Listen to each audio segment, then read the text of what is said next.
lesunya pertumbuhan ekonomi dan investasi. Korupsi sangatlah mengganggu dalam pertumbuhan ekonomi suatu negara, karena di dalam bidang ekonomi yang seharusnya dijadikan untuk kepentingan bersama, dalam membangun di berbagai sektor ekonomi akhirnya tidak terlaksana dikarenakan oleh tindakan korupsi ini. Para investor pun mulai tidak percaya untuk menanamkan investasinya karena adanya tindakan korupsi ini. Sungguh hal tersebut sangat menyulitkan suatu negara untuk maju. Kondisi pada suatu negara yang korup akan membuat pengusaha mulai meninggalkan karena investasi dalam negara yang korup akan sangat merugikan bagi para investor.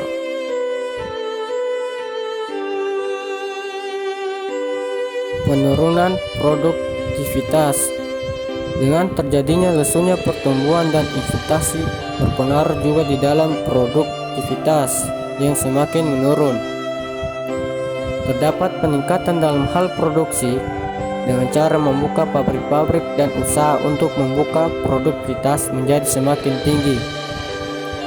Tetapi terkendala dengan tindaknya adanya investasi.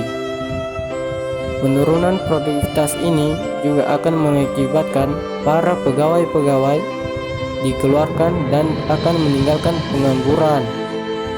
Dan hal yang paling jelas dirasakan dan penurunan produktivitas ini yaitu kemiskinan yang terjadi dalam masyarakat. Rendahnya kualitas barang dan jasa bagi publik. Dampak korupsi dalam hal ini sangatlah terasa di kalangan masyarakat. Terjadinya perlengkapan-perlengkapan umum yang mulai rusak atau tidak layak pakai, seperti halnya jalan yang mulai rusak, beras murah yang tidak layak pakai, tidak layaknya transportasi umum, sekolah-sekolah yang masih kurang layak pakai. Ini semua terasakan oleh masyarakat dan disebabkan oleh tindakan korupsi tersebut.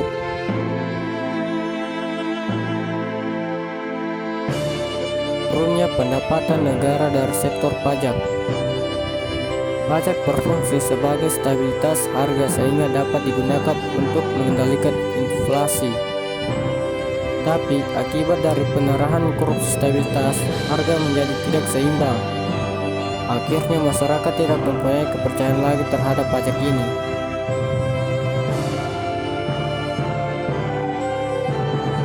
Meningkatnya utang negara. Korupsi yang terjadi di Indonesia akan meningkatkan utang luar negeri yang sudah semakin besar.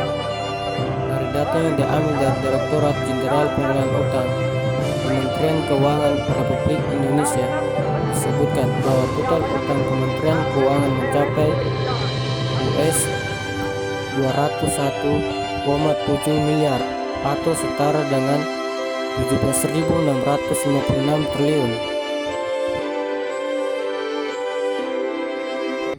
I got broads in Atlanta, just to throw me in the family. Credit cards and the scammers, getting no licks in the band. Legacies.